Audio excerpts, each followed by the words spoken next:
فيها من الأحكام سورة المجادلة تفسير ابن كثير. الحمد لله رب العالمين والصلاة والسلام على أشرف الأنبياء وسيد المرسلين سيدنا محمد وعلى آله وأصحابه أجمعين. اللهم صل على سيدنا محمد وعلى آل سيدنا محمد كما صليت على إبراهيم وعلى آل إبراهيم في العالمين إنك حميد مجيد.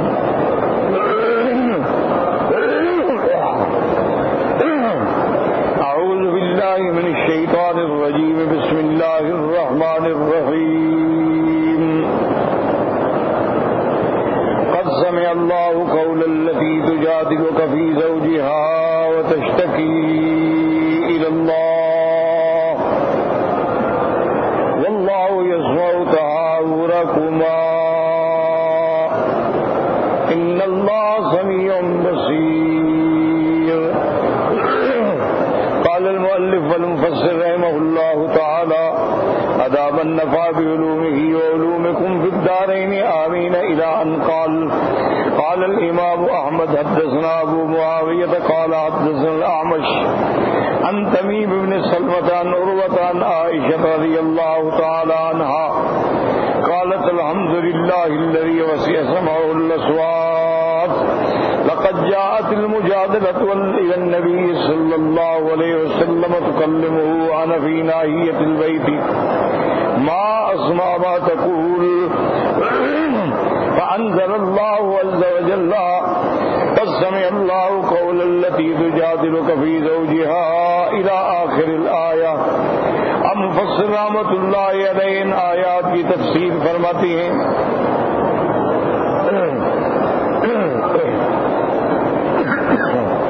امام احمد رحمۃ اللہ علیہ نے بی بی عائشہ سے یہ روایت نقل فرمائی ہے. بی بی عائشہ فرماتی ہے الحمدللہ اللہ کا شکر ہے، کیا شان ہے جس نے آسمانوں پہ فریاد سن لی. لقد جاءت المجادلہ، وہ بی بی آئی جو جھگڑ رہی تھی، حضور صلی اللہ علیہ وسلم سے بات کر رہی تھی اور میں اپنے گھر کے ایک کونے میں تھی.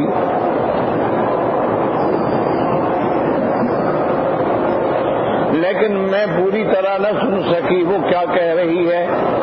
اللہ پاک نے قرآن نازل فرمایا سمع اللہ قول التی تجادلک فی زوجہا. اللہ نے فرمایا میرے محبوب ہم نے سن لیا. وہ کمال تو اس کی ہے نا جو آسمانوں پہ عرش سے سن لیتے ہیں. ہم انسان اتنے ناقص ہیں قریب بیٹھ کے بھی نہیں سن سکتے. وہکذا رواه البخاری فی کتاب التوحید تعلیقا وقال الأعمش عن تميم بن سلمة عن عروة عن عائشة ذكره وأخرجه النسائي وابن ماجه وابن أبي حاتم وابن جرير من غير وجه عن الأعمش به وفي رواية لابن أبي حاتم عن الأعمش عن تميم بن سلمة عن عروة عن عائشة رضي الله تعالى عنها أنها قالت تبارک الذی سمعہ کل شیء. پاک ہے وہ ذات، بلند و برتر ہے وہ ذات جس نے ہر چیز سن رکھی ہے. انی لاسمع کلام خولۃ بنت ثعلبۃ یخفی علی بعضہ. میں بی خولہ کی بات سن رہی تھی لیکن کچھ سمجھ آیا کچھ سمجھ نہ آیا.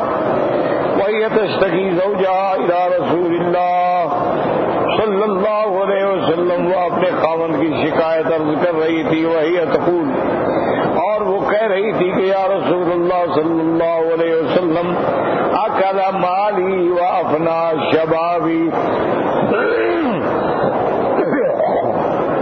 یا رسول اللہ سے میرا خاوند میرا مال بھی کھا گیا اور میری جوانی بھی کھا گیا. فنصبت له بطنی، اور میں نے اپنا پیٹ بھی اس کے لیے صاف کر دیا. حتی اذا کبرت سنی، جب میں بوڑھی ہو گئی. وانقطع ولدی، اور جب اولاد کی امید ختم ہو گئی. ظاہر منی، اب ظہار کر کے مجھے آرام کر دیا. اللہم انی اشکو الیک، یا اللہ میں آپ کے آگے سے اپنا شکوہ رکھتی ہوں. قالت فما بریت حتی نزل جبریل علیہ السلام بہذہ الآیات. ابھی وہ عورت وہیں بیٹھی تھی کہ اللہ نے قرآن میں یہ آیات اتاری. قالت وزوجها اوس بن صامت. اس کے خاوند جو ہے نا ان کا نام اوس بن صامت تھا. یہ عبادت بن صامت کے بھائی ہیں. وقال ابن حیان الرسول وسلم اوس بن صامت وقال اوس امرأ به لمم کہ یہ بندہ جو تھا اس کو لمم کہتے ہیں جنون کو. تو بعض علماء نے فرمایا کہ اس میں یعنی جنونی کیفیت ہو جاتی تھی, غصے میں آ جاتا تھا, لیکن اصل بات یہ نہیں ہے. اصل یہ ہے کہ اس کو عورتوں کے ساتھ یعنی قوت جماع میں شدت تھی, یعنی وہ زیادہ یہ مختلف اللہ نے مخلوق پیدا کی ہے. بعض انسان جو ہیں ان میں کسی دوسرے سے زیادہ قوت و شہوت ہوتی, بعض انسان جو ہیں انتہائی ٹھنڈے ہوتے ہیں, ان کو سال سال میں بھی کبھی خواہش نہیں ہوتی. تو یہ مختلف احوال ہیں اور مختلف طبائع ہیں. یہ خاص طور پہ افریقن لوگ جو آپ نے دیکھے نا کالے رنگ کے ہوتے ہیں, اس کی وجہ ہے کہ وہاں گرمی زیادہ ہے. تو جو ملک گرم ہوتے ہیں وہاں کے لوگ کالے ہوتے ہیں, اور جو ملک ٹھنڈے ہوتے ہیں وہاں کے لوگ گورے ہوتے ہیں, اور جو ملک معتدل ہوتے ہیں گرمی بھی سردی بھی تو وہاں کے لوگ جو ہیں گندم گون رنگ کے ہوتے ہیں. تو یہ کالے لوگ جو ہیں ان میں بعض قبائل ایسے ہیں کہ اگر میاں بیوی ہر رات نہ ملے تو انہیں خون آنا شروع ہو جائے. اتنی اللہ نے ان میں قوت رکھی. اور ان کے بعض قبائل ایسے ہیں کہ ان کی شرط ہوتی ہے جب لڑکی سے نکاح ہوگا نا جی تو اس کے والدین شرط کرتے ہیں کہ دولہے کو ایک ریچھ سے لڑائیں گے. اگر وہ ریچھ کو شکست دے کے گرا کے اس کو پچھاڑ دے تو پھر نکاح ہوگا. اور کہیں گے بھاگ جاؤ, تم کو مرضی نہیں ہے, تمہیں لڑکی دینے کا کیا فائدہ ہے بھائی. اور بغیر کسی ہتھیار کے لڑنا ہوتا ہے. اچھا خدا کی شان دیکھے, میں نے تو افریقہ کے سارے جنگل چھان مارے ہیں نا, تو ان افریقن ملکوں میں یہ کالے رنگ کا بچہ کھڑا ہو نا, شیر گزرے یا ہاتھی گزرے یا چیتا گزرے, لکڑ بگھے گزرے, جتنے خطرناک جانور ہیں کالے بچے کو نہیں چھیڑیں. اچھا کوئی گورا بچہ کھڑا فوراً اٹھا لیں. ان کو پتہ ہے یہ کالا انتقام لے گا, چھوڑے گا نہیں مجھے, میں جہاں بھی ہوں گا مجھے مارے گا. تو ان سے اتنے بڑے بڑے جانور جو ہیں وہ بھی ڈرتے ہیں. آپ نے دیکھا نا, اسی لیے ان کے لباس جو ہیں وہ درختوں کی شکل میں ہوتے ہیں, بوٹیوں کی شکل میں, پتوں کی شکل میں, تاکہ یہ جنگل میں کھڑے ہو جاتے ہیں نا تو شیر کو پتہ نہیں لگتا کہاں بندہ کھڑا ہے. اچھا وہ جب قریب آئے گا تو پکڑ لیں گے اس کو کمر میں ایسے ہاتھوں سے. ہم تو آواز سن کے ڈر جاتے ہیں نا, بند گاڑیوں میں بیٹھے ہوتے ہیں, پتہ بھی ہوتا ہے شیر ہمارا کچھ نہیں کر سکتا. پھر وہ گنر بھی ساتھ ہوتے ہیں جو گن سے فائر کر کے ان کو بے ہوش کر دیتے ہیں. اس کے باوجود شیر داڑے تو ہم تو ڈر رہے ہوتے ہیں, اور یہ ہاتھوں سے پکڑ لیتے ہیں. کہتے ہیں کہ شیر جو ہے وہ کمر کا بڑا کمزور ہوتا ہے, اس کی کمر میں اگر جفا آدمی زور سے ڈال دے تو پھر وہ نہیں بھاگ سکتا. اللہ علم اللہ رہے, ہم تو باتیں سن کے بھی ڈر جاتے ہیں. تو بہرحال کان بھی لمم کا معنی یہ ہے اس بیچارے کو شہوت زیادہ تھی, وہ برداشت نہیں کر سکتا تھا. فاتت رسول اللہ صلی اللہ علیہ وسلم تھی, اور اسی میں وہ زہار کا بیٹھا.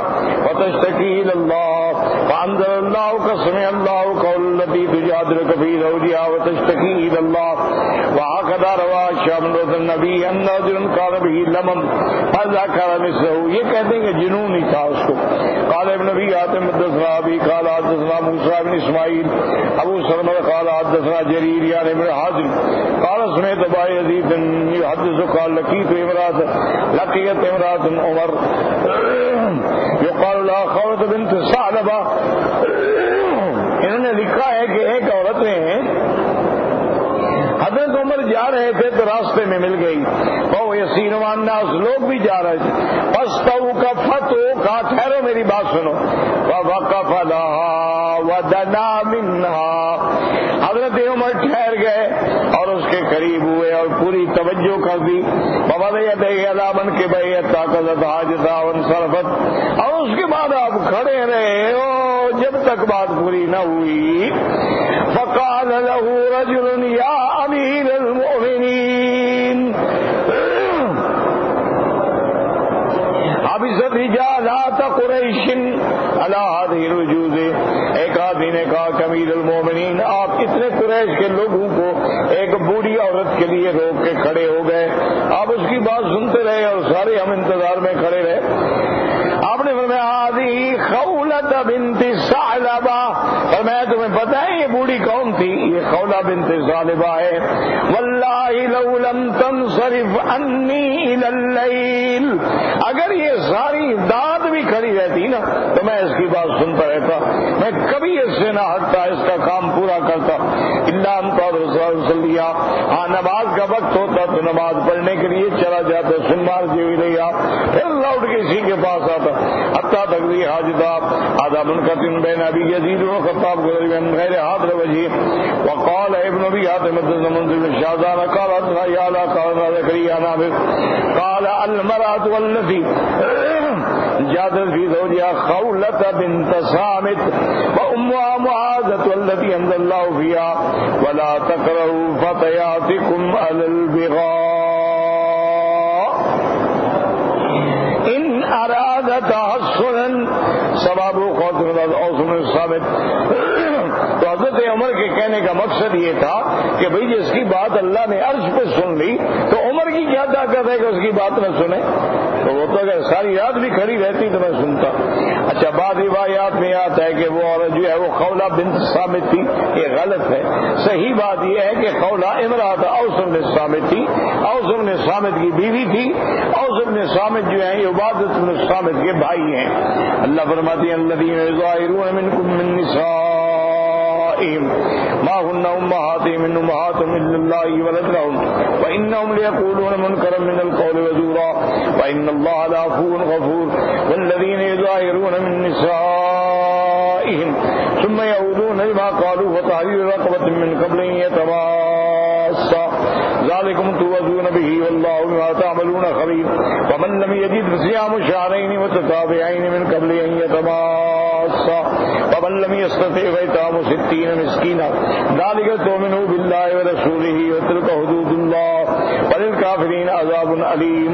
قال الإمام أحمد حدثنا سعد بن إبراهيم ويعقوب قال حدثنا أبي قال حدثنا محمد بن إسحاق قال حدثني مالك بن عبد الله بن حمزة بن يوسف بن الله بن السلام عن خويلة بنت ثعلبة قال في والله وفي أوس بن الصامت أنزل الله تعالى سورة المجادلة.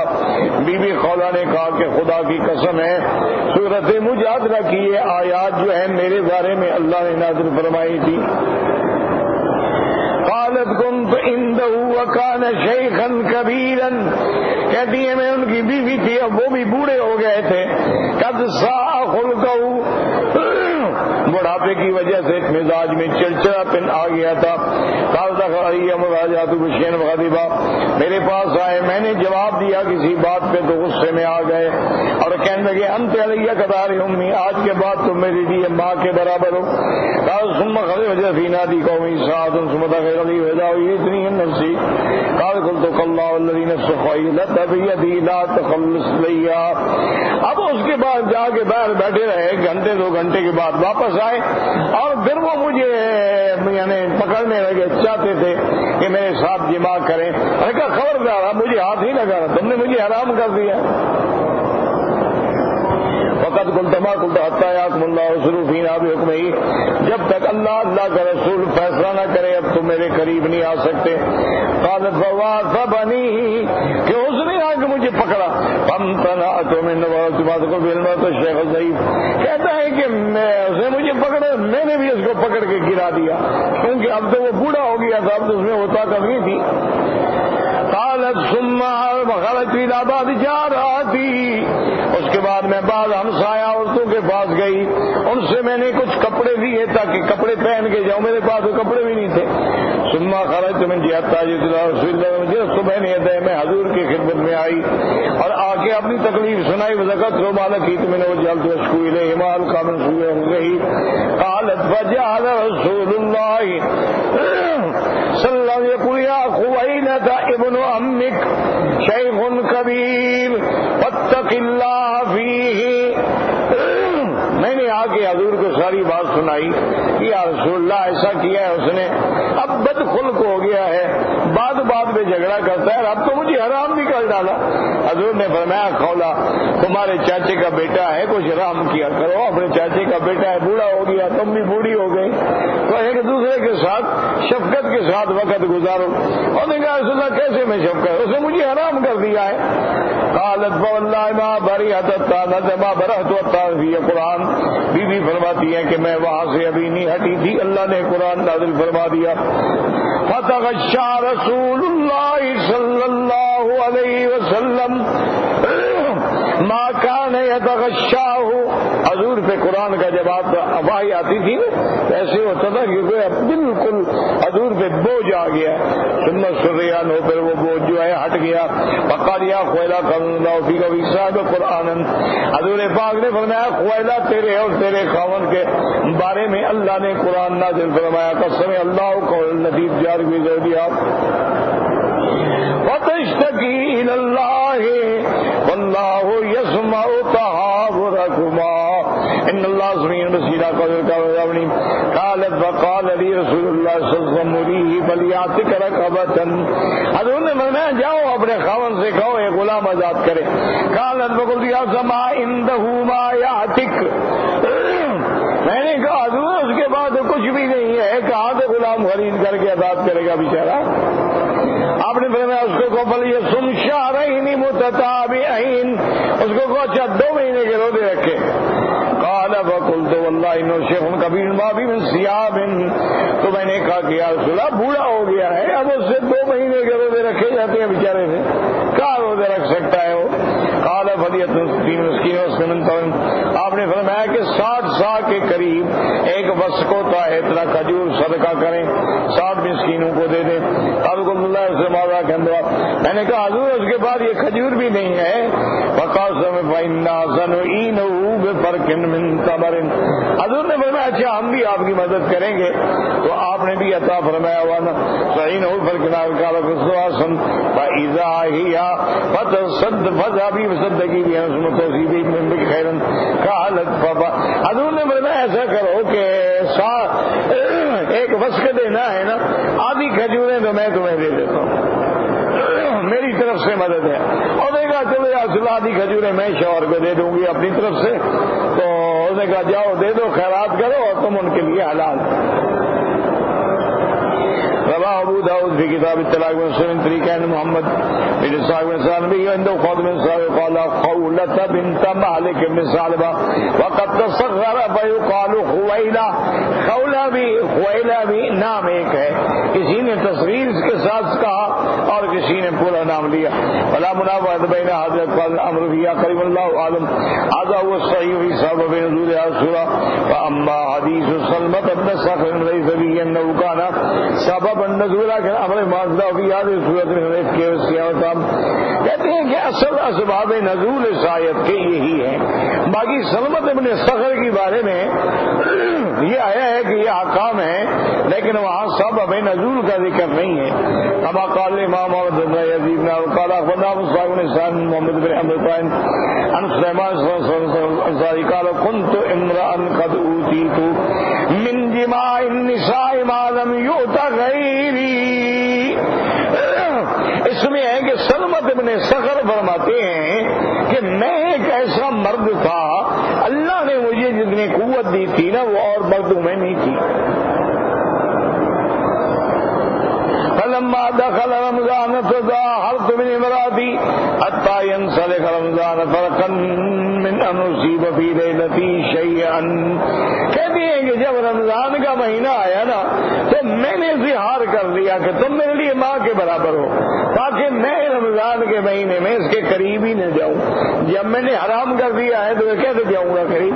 اس کے بعد دیکھا جائے گا. تو اس وجہ سے میں نے اظہار کر لیا.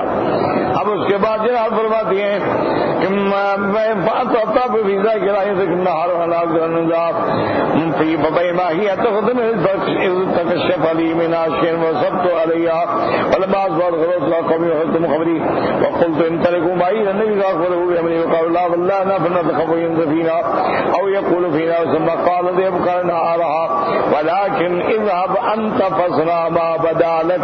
کہتا ہے کہ وہ ایک رات میں بیچاری میری خدمت کر رہی تھی، میں نے پکڑ کے پھر جمع کر لیا.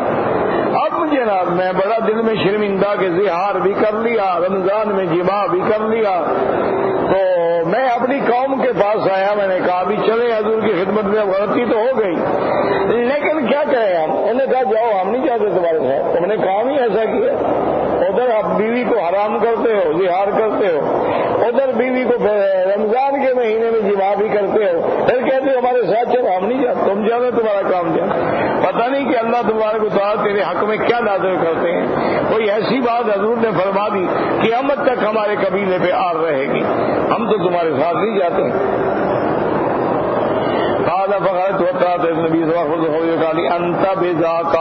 میں آیا اور میں نے سارا قصہ حضور کو سنا. میں بھائی تیرے بارے میں چونکہ کوئی حکم نہیں آیا پر تم جانا تمہارا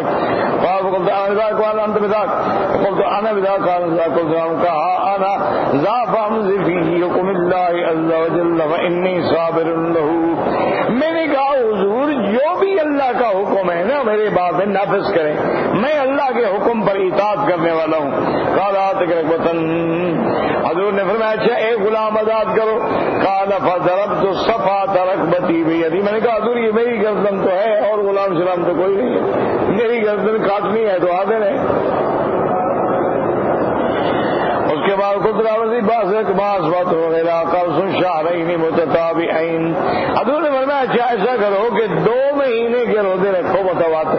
میں نے کہا حضور میں ایک دن کے روزے کا صبر نہیں کر سکا تو 2 مہینے کیسے صبر کروں گا. یہ تو آپ دیکھیں نا جی، آپ نے فرمایا سب تک پر خیرات کرو. وقلت والذی باس بتنا لیتنا ہادی واسنمان ناشا. اور نے کہا حضور خیرات تو میں تب کروں، یہ رات جو گزری ہے نا یہ بھی ہم نے بھوکھی گزاری ہے، آنکھیں سے گزاری ہے، گھر میں کوئی تھا ہی نہیں. آپ نے فرمایا بنی زریق کے پاس جاؤ، صدقے کے مال سے لے کے خیرات کر لو. پاتمان کا منا وسطن ترن 60 مسکینا سبستن بسائره علیک وعلیک. آپ نے فرمایا کہ 60 لے کر تقسیم کرو. کار ہو جاتے اور قوموں کو جتنے اندر مزید سور رائے جن مساج برکت عملی صدق فتح ہوا لیا. وہاں کہتے ہیں کہ واپس اپنی قوم کے پاس آیا. میں نے کہا بات سنو، تمہارے پاس میں آیا تھا، تمہیں آ کر اپنا حال بتایا، تم لوگوں سے بدخلقی اور تنگی کے سوا مجھے کچھ نہیں ملا. میں حضور کی خدمت میں کیا، رحمت بھی ملی، برکت بھی ملی، آزادی بھی ملی، اور حضور نے حکم دیا ہے کہ تم 60 وسق جو ہے نا 60 کھجور دو تاکہ میں خیرات کروں. وہ کہتے پھر قوم نے اکٹھی کر کے مجھے دی اور میں نے خیرات کر تاکہ وہ صدقہ جو ہے وہ ادا ہو جائے. قال حسین اول من ذا مرادی اور ثابت خوبات میں ثابت وعبرات خوض بنت سلام علیکم مادار نا خشید ان يكون ذلك طلاقا فاتى رسول وقال يا رسول الله ناو سنزار مني وانا ان افترقنا حلقنا وقد نصرت بدي من وقد صحبت وگزار تفکیر من یا فی ذلك شيء. اب مفسر فرماتے ہیں کہ حضرت ابن عباس کا قول ہے کہ سب سے پہلے وہار کرنے والا جو ہے یہ اوس بن صامت ہے، عباد بن صامت کا بھائی ہے. اس کی بیوی کا نام خولت بنت ثعلبہ ہے. کہتے ہیں کہ جب میں نے وہار کر لیا تو اب میں ڈرا کہ پتہ نہیں یہ طلاق ہو گئی، عورت حرام ہو گئی، کیا ہو گیا.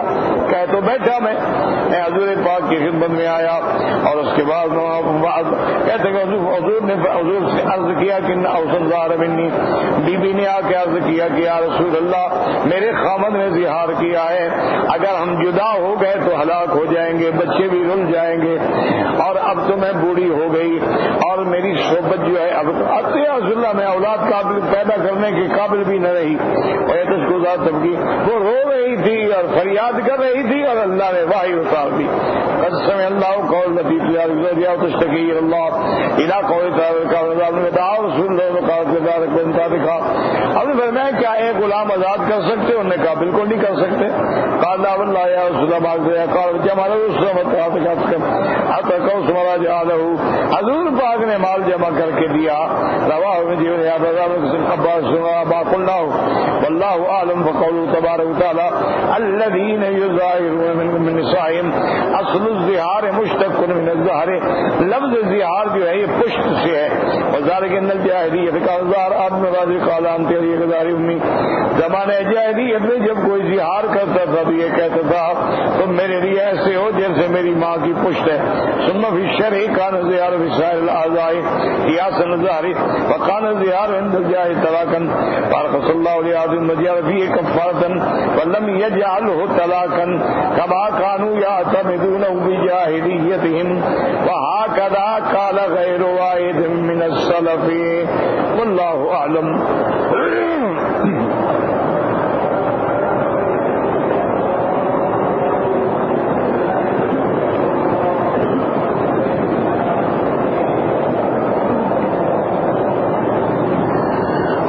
میرے لیے دعا کی ہے، اللہ آپ کو جزائے خیر دے۔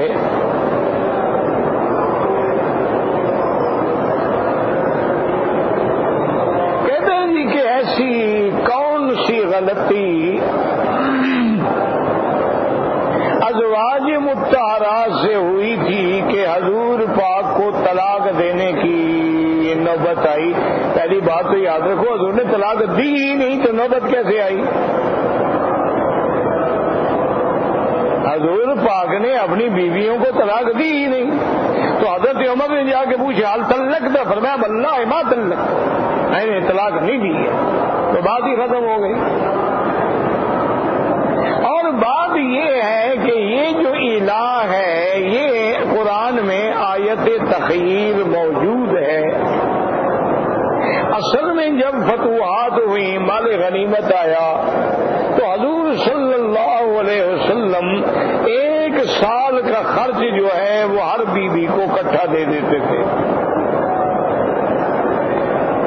لیکن بیویاں سخی تھیں، وہ اللہ کی بندیاں روز خیرات کرتے کرتے 15 دن میں ختم کر دیتی سال کا خرچہ۔ اب پھر حضور سے کہتی کہ یا رسول اللہ گھر میں خرچ نہیں ہے، حضور پاک پھر دے دیتے، وہ پھر خیرات کر دیتی، کیونکہ ان میں سخاوت تو یہ تھی نا کہ اس زمانے میں بی بی عائشہ صدیقہ کی خدمت میں 30,000 درہم آئے، سیدنا معاویہ رضی اللہ تعالی عنہ نے بھیجے، بی بی صاحبہ نے تمام ہمسایہ غریبوں کو بلا لیا اور خیرات کرتی رہی اور روزے کے ساتھ تھی، مغرب سے پہلے 30,000 درہم سارا چلا دیا۔ تو آپ کی خادمہ نے کہا کہ ماں اگر 1 درہم بھی ہمیں دے دیتی تو ہم بھی آج بھی اچھی روٹی پکا دیتے۔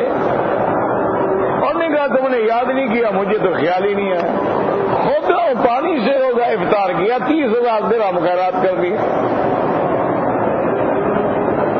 اس بنا پہ حضور صلی اللہ علیہ وسلم ناراض ہوئے اور پھر آیت خیار اتری کہ بھئی ان کنتن تردن اللہ ورسولہ والدار الآخرہ فإن اللہ اعد للمحسنات منکن اجرا عظیما، کہ کیا چاہیے دنیا یا آخرت؟ دنیا طلاق لے لو، آخرت تو پھر گزارا کرو۔ تو ان سب نے اللہ کے رسول اور آخرت کو چن لیا، حضور نے طلاق نہیں دی۔ حضور نے 2 دفعہ زندگی میں طلاق دینے کا ارادہ کیا، ایک دفعہ بی بی سودا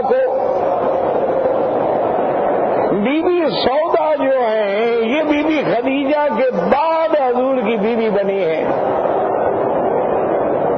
حضور نے ارادہ فرمایا بی بی سودا جو کہ بہت بوڑھی ہو گئی تھی اور اٹھنا بیٹھنا بھی مشکل ہو گیا تھا، بھاری عورت تھی، تو بی بی سودا کو جب پتہ چلا تو انہوں نے حضور کی خدمت میں آ کے درخواست کی کہ یا رسول اللہ، میں نے سنا ہے کہ آپ مجھے طلاق دینا چاہتے ہیں، خدا کے لیے آپ مجھے طلاق نہ دیں، میں اپنا دن جو ہے وہ بی بی عائشہ کو دیتی ہوں، میری صرف یہ تمنا ہے کہ قیامت میں آپ کی بیوی بن کے اٹھوں، ورنہ آپ جانتے ہیں میں بوڑھی ہو گئی ہوں، اب مجھے تو کوئی خواہش ہے نہیں. تو حضور پاک نے طلاق نہیں دی، ارادہ فرمایا لیکن طلاق نہیں دی. اسی طرح دوسری دفعہ بی بی حفصہ جو حضرت عمر کی بیٹی ہے، یہ بی بی حفصہ، بی بی عائشہ، ان سب کا جو ہے بڑا آپس میں مفاہمت تھی، اور بات بھی ہے قریش کے خاندان سے تھی، تعلق بھی تھا، ابو بکر کی بیٹی تھی، عمر کی بیٹی تھی، شان بھی تھا. تو انہوں نے بی بی زینب کے پاس حضور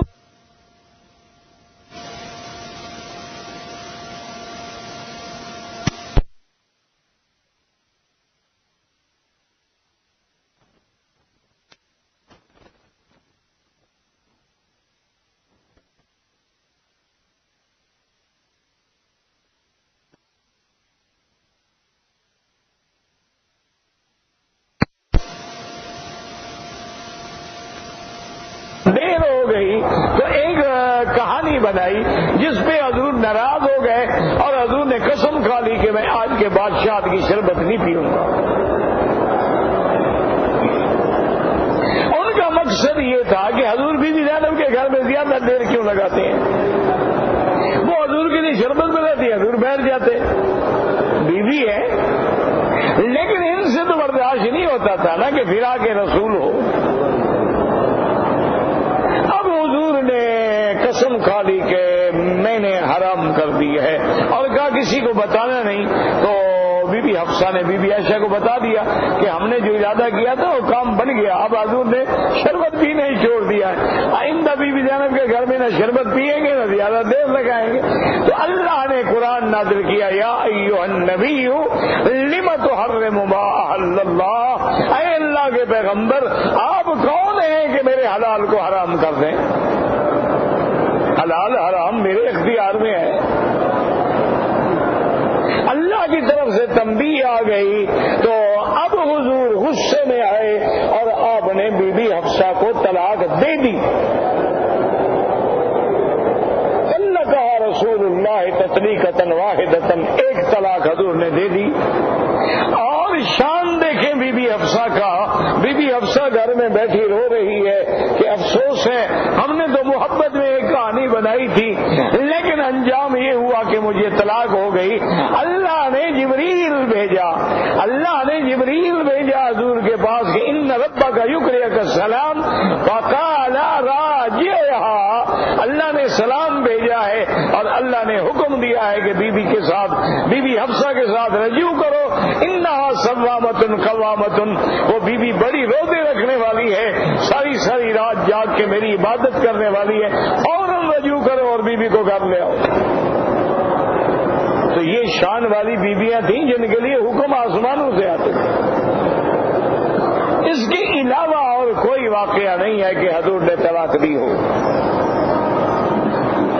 اور ویسے بھی ابغض الحلال عند اللہ الطلاق، طلاق دینا جو ہے اللہ کو سخت ناپسند ہے. اور ایک قول میں تو یہ بھی آتا ہے کہ جب کوئی بندہ اپنی بیوی کو ناحق طلاق دیتا ہے تو اللہ کا عرش ہل جاتا ہے.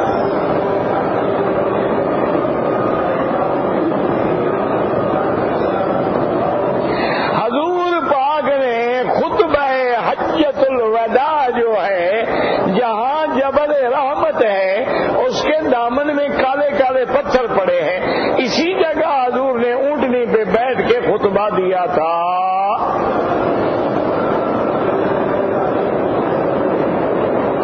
اگر کوئی ہیرا میں جائے لاکھ دفعہ جائیں کوئی منع نہیں. اگر ہم وہاں 2 رکعت نفل پڑھیں کوئی بات نہیں کہ حضور نے عبادت کی ہے, ایک مقام متبرک ہے, اس میں کوئی شک ہے. لیکن یہ جو رواج بن گیا ہے کہ وہاں لوگ لکھتے ہیں اور کپڑے ڈالتے ہیں اور جھاڑیوں کے ساتھ وہاں پتہ نہیں کیا کیا لکھ کے باندھ آتے ہیں, یہ تو بدعات ہیں. اس لیے اب علماء منع کرتے ہیں کہ ان کے کہو کہ نہ جاؤ. مسجد خیف میں 170 نبی دفن ہیں, یہ بالکل غلط روایت ہے. یاد رکھو اللہ کے پیغمبر نے فرمایا ہے قبر کے اوپر پاؤں رکھنا حرام ہے, قبر پہ ٹیک لگانا حرام ہے, قبر کو سامنے رکھ کے نماز پڑھنا حرام ہے. اور آپ نے فرمایا جیسے زندہ کو تکلیف ہوتی ہے ایسے مردہ کو تکلیف ہوتی ہے, خبردار قبر کا خیال کیا کرو. اگر وہاں 170 نبی دفن ہے اور لوگ اوپر نمازیں پڑھ رہے ہیں وہ بات ہے. یہ تو اسرائیلی روایات ہیں. انہوں نے تو لکھا ہے کہ اپنا زمزم سے لے کر حجر اسود تک بھی 70 نبیوں کی قبر ہے. انہوں نے تو لکھا ہے کہ میزاب رحمت کے نیچے جو ہے حضرت اسماعیل کی قبر ہے. ساری جھوٹی روایات ہیں, من گھڑت روایات ہیں. اور یاد رکھو ما سوائے قبر محمد مصطفیٰ صلی اللہ علیہ وسلم کسی نبی کی قبر کے بارے میں یقیناً کچھ نہیں کہہ سکتے. ایک بات یاد, صرف حضور کی قبر ہے, سرکار دو عالم کی قبر مبارک ہے جس میں کوئی شبہ نہیں ہے. باقی کسی پیغمبر کی قبر کا کوئی پتہ نہیں ہے. کوئی آ جاتے ہیں کہ فلاں جگہ ہے, خلیل میں ہے, حرم میں ہے, مابین الحجر اسود زمزم ہے, مسجد خیف میں, یہ سب باتیں ہیں, روایات ہیں. جیسے لوگوں نے حضرت آدم و حوا کی قبر جدے میں بنائی ہوئی ہے, یہ سب ڈھکوسلے ہیں جن کی کوئی حقیقت نہیں ہے. یہ قبر کے پجاری جو ہے نا انہوں کو قبریں ڈھونڈنی ہے کہ اللہ کے کعبے میں بھی قبر کو چومنا ہے. اس سے بڑی بدقسمتی ہے کوئی دنیا میں کہ مکے میں آ کر کعبے کا طواف نہ کریں, قبروں کا کر رہے ہیں. حجر اسود کو کیوں چومیں گے جی, مزار کو یہ چومتے ہیں. اب اللہ سے دعا کرو اللہ ہدایت دے. ایک اچھا خاصا مولوی, میں نام نہیں لیتا, نام لینے سے غیبت ہو جاتی ہے نا, ایسے تو پتہ نہیں کون ہوگا, مجھے خود کہنے لگا کہ بکی صاحب دیکھو بیوی کو تو بوسہ دیتے ہو, تو اگر ہم مرشد کی مزار کو بوسہ دے دیں تو آپ چڑھتے ہیں. میں نے کہا کہ تم مرشد کو بیوی سمجھ کے بوسہ دیتے ہو.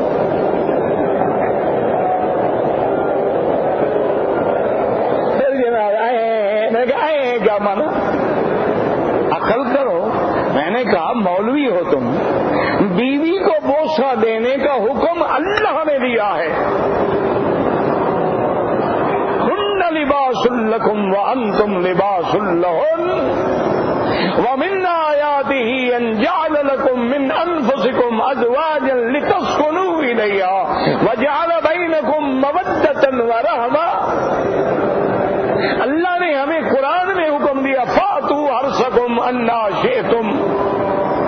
قبر کے بوسے کا حکم نہ قرآن نے دیا ہے نہ محمد مصطفیٰ نے دیا. بات یہ نہیں ہے کہ آدمی ایسی مثالیں نہ دیا کرو جس سے نعوذ باللہ ثم نعوذ باللہ اولیاء اللہ کی توہین ہو جائے. کیا کہہ رہے ہو؟ او جی شیطان ہر جگہ آ سکتا ہے تو اللہ کے نبی حاضر ناظر نہیں ہو سکتے, کس سے مثال دے رہے ہو؟ خدا کا خوف کرو, ایمان ختم ہو گیا. اللہ کے پیغمبر کی مثال کس سے دے رہے ہو؟ سورج ہر جگہ حاضر ناظر ہے تو نبی ہر جگہ نہیں آ سکتے ہیں, تو پھر مدینہ منورہ جانے کی کیا ضرورت ہے؟ سورج کی روشنی ہر جگہ پہنچی, حضور بھی آپ کے پاس آ جائیں گے, السلام علیکم, بات ختم. کیوں ایسے جھوٹے عقائد گھڑنے کے بعد امت وہاں نبی پاک کی امت کو برباد کر رہے ہو؟ قبر آئے گی, حشر آئے گا, مولویوں پیٹ بڑھا لو, حلوے کھا لو اور مار کے لیے تیار ہو جاؤ.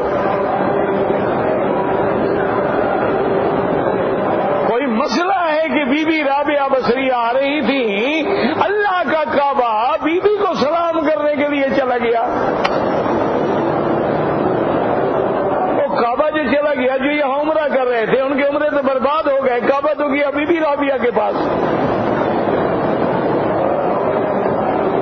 اور پھر میرے مدنی کئی دن تک حدیبیہ میں بیٹھے رہے. یہ کعبہ چل کے محمد مدنی کے پاس نہیں گیا، رابعہ بصری کے پاس چلا گیا. اپنے عقائد برباد کر کے امت کو شرک و بدعات کی ایسے مقامات دلدلوں میں ڈال رہے ہو؟ یہ محبت نہیں ہوتی ہے. محبت وہ ہے جو اللہ کے حکم، اللہ کے فرمان، سرکار دو عالم کے فرمان کے مطابق ہے. اور خدا خدا ہوتا ہے، نبی ہوتا ہے، ولی ہوتا ہے. گر فرق مراتب نہ کنی زندگی. اگر ولی کو نبی سے بڑھاؤ گے، نبی کو خدا سے بڑھاؤ گے تو پھر اپنے عقیدے کی خیر مناؤ. پھر ابو جہل بھی اتنا بڑا مشرک نہیں تھا، وہ تو ضد میں آ کے نہیں مانا، ورنہ تو خدا کو تو مانتا تھا. وہ تمہاری طرح وہ تو ضدی تھا. بڑے قومیں ایسی ہوتی ہیں نا، قریش ایک مارشل قوم تھی نا، جیسے بلوچ ہیں، ضد میں آ جائیں گے نہیں مانیں گے، قرآن پڑھو نہیں مانیں گے. پٹھان ہے اللہ قرآن سناؤ، اگر ضد میں آ گیا خان تو بس خان جو ہے نا جی وہ خان ہوتا ہے. پھر وہ کہتے ہیں نا خان کا پوت گھڑی میں ولی گھڑی میں بھوت. اسی طرح قریش تھے، وہ جانتے تھے. اور کہتا تھا ابو جہل کہ محمد مصطفیٰ سچا نبی ہے. اور ابو جہل اس کعبے کا طواف کرتا تھا، ابو جہل لبیک پڑھتا تھا، ابو جہل عرفات جاتا تھا، ابو جہل عقیقہ کرتا تھا، ابو جہل ختنہ کراتا تھا، ابو جہل ملتزم پہ کھڑے ہو کے دعائیں مانگتا تھا. جب ہاتھی آئے ہیں تو عبد المطلب نے کیا کیا تھا؟ آ کے ملتزم پہ کھڑا ہو گیا اور کہا میرا اللہ تیرے کعبے کو گرانے کے لیے فوج آئی ہے، ان کے پاس ہاتھی ہے، آپ جانتے ہیں ہماری طاقت نہیں ہے ان کے مقابلہ کرنے کی، میرا اللہ اپنے گھر کی آپ حفاظت فرما. اور جب عبد المطلب ابرہا بادشاہ کے پاس گیا ہے، ابرہا بادشاہ نے جو دیکھا نا عبد المطلب کو، کانا وسیمن جسیمن جمیلن. عبد المطلب تو 6.25 فٹ کا جوان تھا، اتنا بڑا چہرہ تھا، اتنی بڑی داڑھی تھی اور اتنا خوبصورت تھا. آخر دادا ہے محمد رسول اللہ کا، خوبصورت نہیں ہوگا تو کیا ہوگا؟ وہ ہمارا ایک مولوی ہوتا تھا، وہ کہتا تھا مکی صاحب کالا کدے سید نہیں ہوتا. وہ آپ یعنی کہتا تھا کالے جو ہے نا یہ کبھی سید نہیں ہوتے، سید تو محمد کی اولاد ہے، وہ کیسے بدصورت ہو سکتا ہے؟ ان کے چہرے پر تو آثار آتے ہیں جمال محمد مصطفیٰ کے صلی اللہ علیہ وعلا آلہ وصحبہ وسلم. تو اب جناب یہ ہے کہ جب گیا تو ابرا کھڑا ہو گیا، حالانکہ دشمن بادشاہ ہے، کھڑا ہو گیا، بٹھایا اور پوچھا کہ مکے کے سردار ہو، میں آپ کا احترام کرتا ہوں، آپ کیسے آئے؟ انہوں نے کہا میرے اونٹ چل رہے تھے، آپ کی فوج نے میرے اونٹ پکڑ لیے ہیں، میں اونٹ چھڑانے کے لیے آیا ہوں.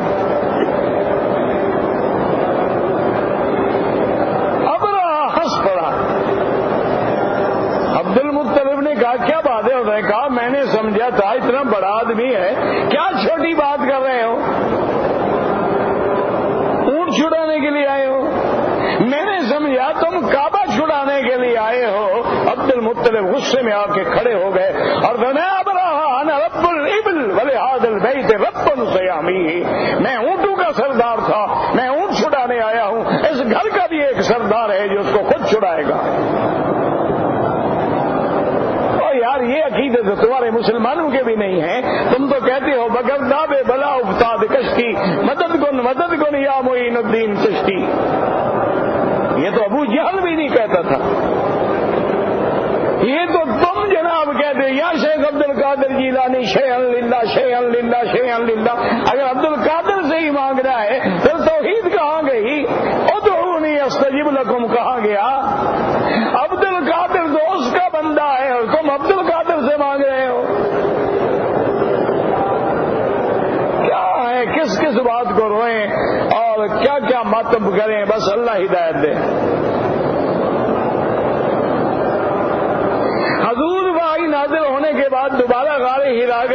جاتے تو غار ہرا مقصد ہی حاصل ہو گیا. یہ تو تم ہو نا کعبے میں آ کے بھی غاروں کو نہیں چھوڑتے ہو. حضور پہ وہاں آ گئی بات ختم ہو گئی. ویسے حضور جاتے تھے.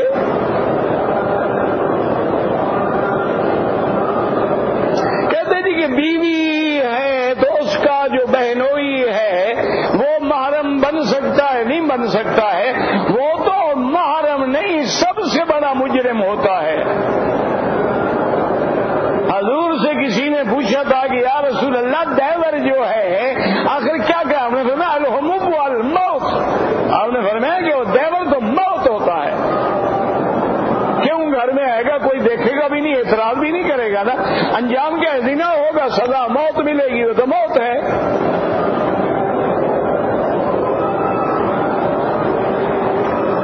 ہمارا کیا ہے جی؟ ہمارے ہاں تو مثالیں ہیں جی سالی آدھی گھر والی. انا للہ و انا الیہ راجعون. یاد رکھ لینا میری بات. میں بالکل ایک چھوٹا سا ادنا سا طالب العلم ہوں. نہ عالم نہ بزرگ نہ پیر نہ فقیر نہ کوئی نیکی نہ کوئی صلاح. بس ایک بات ہے کہ وہ جیسے ذمہ داروں کو بھی اپنے دروازے کے میراثی پیارے ہوتے ہیں اس کے میراثی ہیں توحید گاتے رہتے ہیں. ہم فرما دیں ان کی مرضی ہے.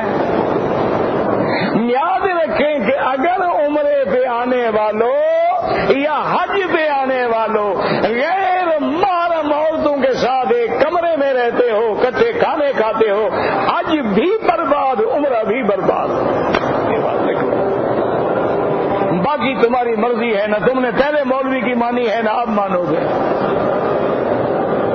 سننا ہے تم نے ماننا نہیں ہے. تقریر علماء کی سنو گے عمل انگریز کی فلم پہ کرو گے. باقی تمہاری مرضی ہے. نہ عمرے کرو نہ حج کرو بلا وجہ. اگر غیر محرم عورتوں کو دیکھنا ہے تو پھر سمجھو فی امان اللہ.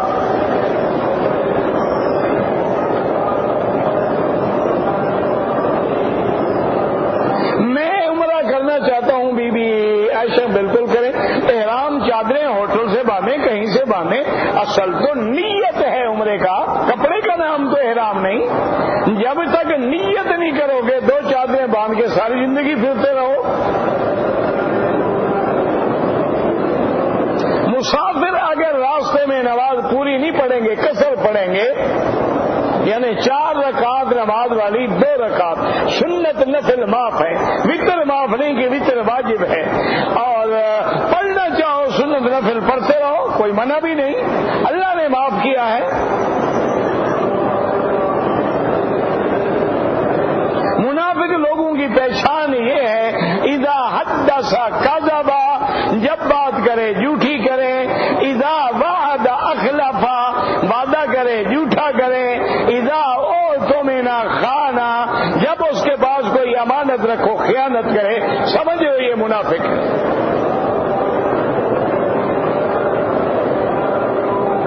قرآن میں جو سجدوں کا حکم ہے اللہ کی عظمت کا اعتراف ہے یا اللہ کی نعمتوں کا شکر ہے.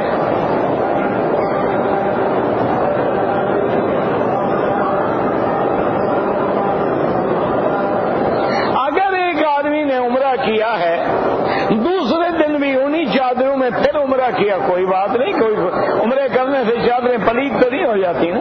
چاہے 100 عمرہ کرو.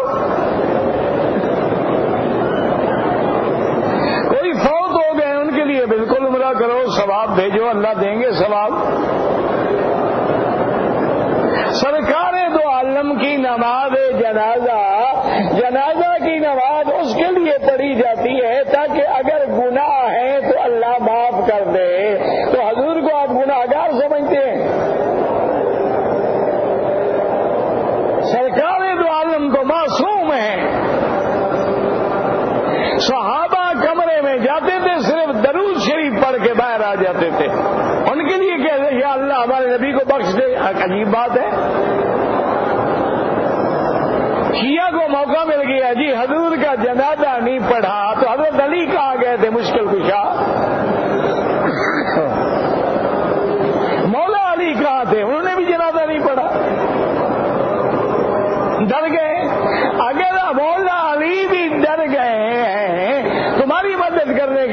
کیسے آ جاتے ہیں؟ ایسے جھوٹ گھڑ رکھے ہیں. نبی معصوم ہے. حجرے میں 10 آدمی کی جگہ تھی, وہیں جا کے 10 صحابہ کھڑے ہوتے تھے, درود شریف پڑھ کے سلام پھیر کے باہر آتے تھے, پھر اور 10 آدمی جاتے تھے. باہر رکھ کے جنازہ نہیں پڑھا گیا جیسے عام لوگوں کا پڑھا جاتا ہے, کیونکہ پیغمبر کا حکم ہے جہاں وفات ہو وہیں غسل دیا جائے, انہی کپڑوں میں غسل دیا جائے اور وہیں کفن پہنا کے دفن کیا جائے.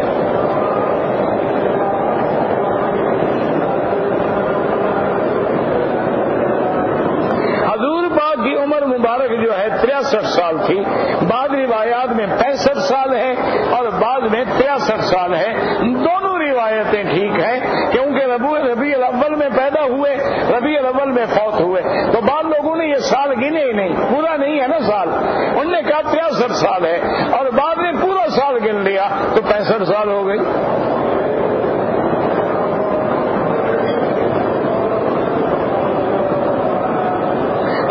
جدے جائیں واپس آئیں, احرام باندھ لو, مرضی ہے نہ باندھو مرضی ہے, باندھ لو اچھی بات ہے, مفت میں عمرہ مل جائے گا. جدے تو ویسے جا رہے ہو نا, آنا بھی ہے جانا بھی ہے, 2 چادریں باندھ کے آ جاؤ گے تو کیا تکلیف ہو جائے گی, ایک عمرہ مفت میں ادا ہو جائے گا.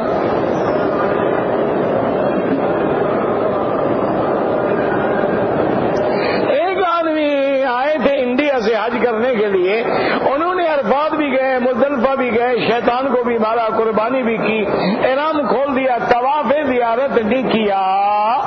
اگر مینا کے آنے کے بعد کوئی طواف کیا وہ طواف زیارت خود بخود ہو جائے گا. اگر بالکل نہیں کیا, ان کا حج نہیں ہوا, واپس آئیں, عمرہ کریں, طواف زیارت ادا کریں اور اس کے بعد دم بھی ادا کریں. اور بعض علماء فرماتے ہیں بدنہ ادا کریں, یعنی ایک گائے یا بھینس.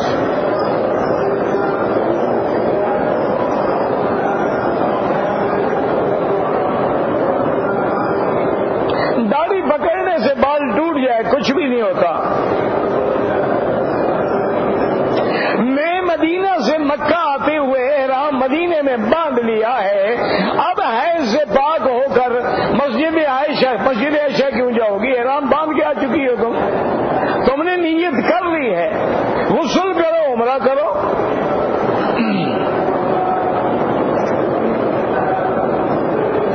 بلڈنگ سے عمرے نہیں ہوتے, عمرے کے لیے حد حرم سے باہر جانا ضروری ہے.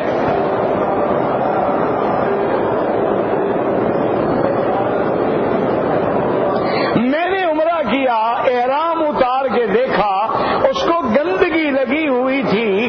اس کا علاج یہ ہے کہ ایک دفعہ صرف طواف دوبارہ کر لو, تاکہ وہ پتہ نہیں طواف گندگی میں بھی لگا ہو. باقی تو چلو وضو ہو نہ ہو جائے گا نا کام, طواف تو نہیں ہو سکتا. ایک دفعہ طواف دوہرا دو کہ یا اللہ اگر اس طواف میں میری کوئی کوتاہی تھی تو میں دوبارہ کر رہا ہوں.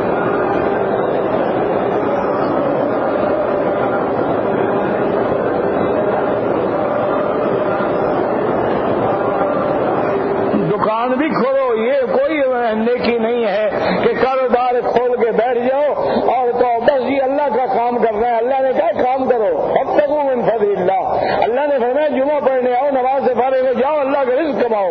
اذا قضیت الصلاۃ فانتشروا فی الارض وابتغوا من فضل اللہ. یہ کوئی نیکی نہیں ہے کہ صوفی بن کے بیٹھ جاؤ اور لوگوں کے مال کھاتے رہو, یہ کوئی نیکی شیکی نہیں.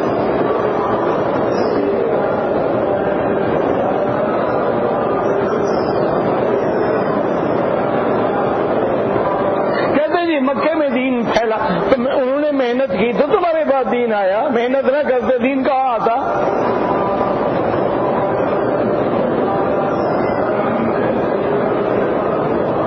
جب بھی نماز چھوٹ جائے رکعت کھڑے ہو کے پوری کریں.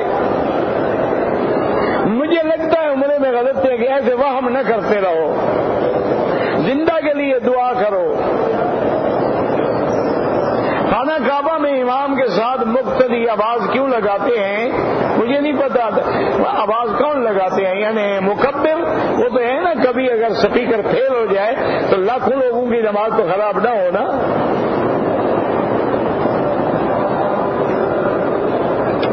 دم کی طاقت نہ ہو 10 روزے رکھو,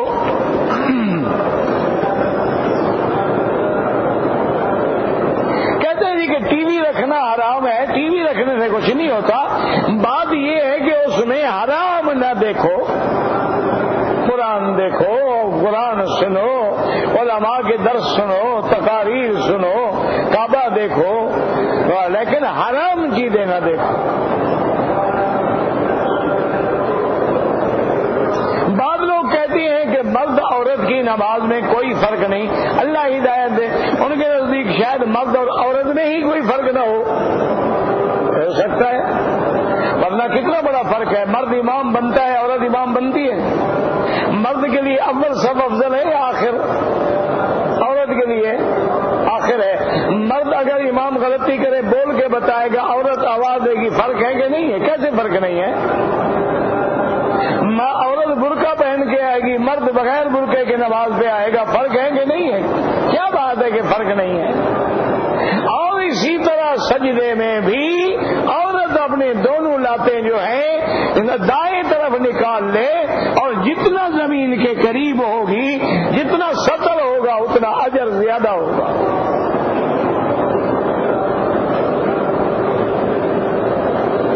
اگر حاجیوں نے ایئرپورٹ پر احرام باندھنے کے بعد، نیت کرنے کے بعد، لبیک پڑھنے کے بعد خوشبو لگائی، دم پڑ گئی، میدان عرفات میدان حشر نہیں ہوگا، وہ شام ہوگا. ایک غلام ہوتے تھے، خریدو اور آزاد کر دو.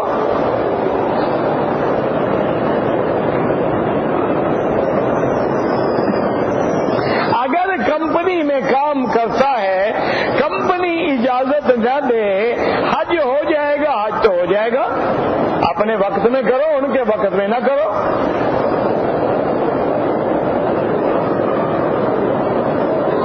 مسجد میں داخل ہونے پر تحیت المسجد پڑھنا سنت ہے، لیکن اگر اوقات مکروہ ہوں تو نہ پڑھے.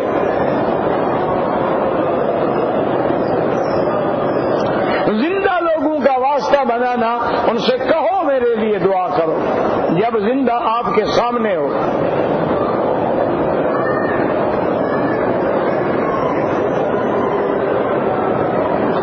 مرد نے قسم کھا لی کہ میں اتنی دن اپنی بیوی کے پاس نہیں جاؤں گا، تو اب صبر نہیں آتا، کفارہ ادا کر دے اور چلا جائے، 10 مسکینوں کو کھانا کھلائے،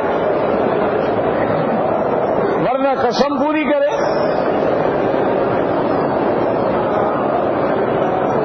دل ہی دل میں سوچا اس سے کچھ نہیں ہوتا.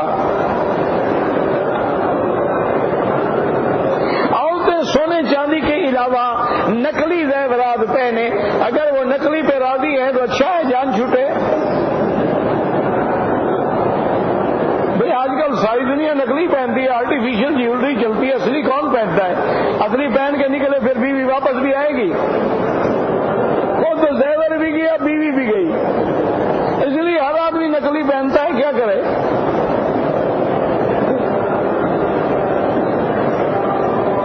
اگر آدمی نے احرام نہیں باندھا، 2 رکعت پڑھنے سے پہلے بدن پہ خوشبو لگائے، غسل کرے، ہو جائے.